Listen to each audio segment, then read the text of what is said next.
ভাই আগের ভিডিওতে তোমরা দেখেছো আমাদের শিয়ালদা থেকে এনজিপি পর্যন্ত আসা দার্জিলিং মেলের ফুল ট্রেন ব্লক, আর এনজিপি নেমেই আমাদের গাড়ি আগে থেকে রিজার্ভ। তো আমাদের গাড়ির ড্রাইভার আঙ্কেল আগে থেকে স্টেশনে চলে এসেছিল, আর এসে আমাদের জামা কাপড়ের ট্রলিগুলো সব উপরে তুলে দিল। আর পার্কিং জোনে এক্সট্রা, যেহেতু সিকিমের গাড়ি তাই জন্য এক্সট্রা টাকা দিয়ে রাখতে হয়েছিল জলপাইগুড়ির পার্কিং জোনে, সেখানে আমরা টাকা দিলাম আর দিয়ে আমরা বেরিয়ে পড়লাম। আর সুন্দর এরকম রোড ভিউ নিতে নিতে আমরা চলে গেলাম। মাঝখানে কিছু খাবার কেনার জন্য আমরা দাঁড়িয়েছিলাম। আমার সাথে যাকে দেখলে তিনিই হলো আজকে আমাদের গাড়ির ড্রাইভার। যাই হোক, ইনি আবার চেঞ্জ হয়ে যাবে, আমরা আবার অন্য একটা গাড়িতে উঠে পড়বো, সেটা মাঝখানে এক জায়গায় এক্সচেঞ্জ হবে। আর সেই মতো 1-1.5 ঘন্টা জার্নি করার পর আমরা একটা জায়গায় এসে দাঁড়ালাম। এখানেই আমাদের গাড়িটা এক্সচেঞ্জ হবে আর আমরা এখানে ব্রেকফাস্ট করবো। বাই দ্য ওয়ে, এই জায়গাটার নাম কি সত্যি আমার মনে নেই, মানে এই জায়গাটার নাম আমি ভুলে গেছি।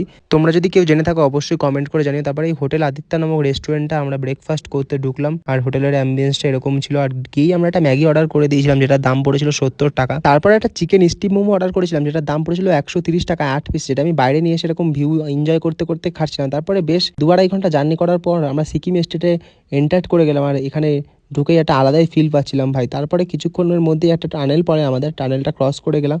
আর টানেলটা ক্রস করে আমরা 45 মিনিটস মতো জার্নি করার পরে আমরা চলে আসলাম সিকিম ডিস্ট্রিক্ট কোর্ট নামক এই জায়গাটার। এখান থেকে এসে আমাদের গাড়ি এক্সচেঞ্জ করে আমাদেরকে লোকাল গাড়ি নিয়ে নিতে হলো, আর সেটা করে আমাদেরকে হোমস্টে পর্যন্ত যেতে হবে। গ্যাংটকের যে হোটেলে আজকে আমরা থাকবো, আর এই হোটেলের নাম হলো দ্য কোরালিন। আশেপাশে আরও অনেক হোটেল আছে, কিন্তু আমাদের এখানেই অনলাইনে বুকিং ছিল, তারপরে এখানে চলে আসলাম।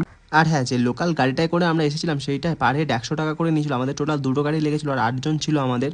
বাই দ্য ওয়ে, এই নিয়মটা আমার কাছে অকওয়ার্ড লেগেছিল। যাই হোক, কি আর করা যাবে। আর এখানে যে রিসেপশনে যাবতীয় প্রসিডিওর ক্লিয়ার করার পর আমরা চলে আসলাম আমাদের রুমে, যেটা ছিল সেকেন্ড ফ্লোরে। আর এখানে রুমে আসে খুব সুন্দর একটা মিরর ছিল, এর পাশে ছিল একটা ওয়ার্ডরোব, আর ওয়ার্ডরোবে অনেক কিছু ছিল, একটা ব্ল্যাঙ্কেটও দিয়ে দিয়েছিল আলাদা করে। আর এটা ডবল বেডের রুম ছিল, যেহেতু আমরা 3 জন থাকবো একটা রুমে। আর ওয়াশরুমটা তোমাদেরকে দেখছিলাম, ওয়াশরুমে একটা খুব সুন্দর মিরর ছিল, আর এখান থেকে একটা খুব সুন্দর ভিউ ছিল, যেটা কাঞ্চনজঙ্ঘা দেখা যায়। ব্যালকনি যদিও ছিল না, এই যে উইন্ডো থেকে একটা এরকম সুন্দর ভিউ ছিল। তারপরে আমরা আর লেট না করে লাঞ্চের জন্য চলে গেছিলাম, যেহেতু অনেকটাই লেট হয়ে গেছিলো আমাদের আসতে।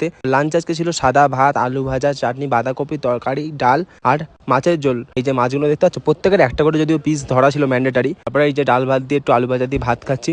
তো আজকের ভিডিওটা কেমন লাগলো তোমরা কিন্তু অবশ্যই কমেন্ট করে জানিও, ঠিক আছে? এর আগের ভিডিওটা যারা দেখোনি তাদের ইউটিউবের লিঙ্ক দেওয়া হলো, অবশ্যই দেখে নিও। আর এর পরের ভিডিওগুলো দেখার জন্য আমার চ্যানেলটাকে সাবস্ক্রাইব করে দিও। চলো টাটা, দেখা হচ্ছে নেক্সট ভিডিও।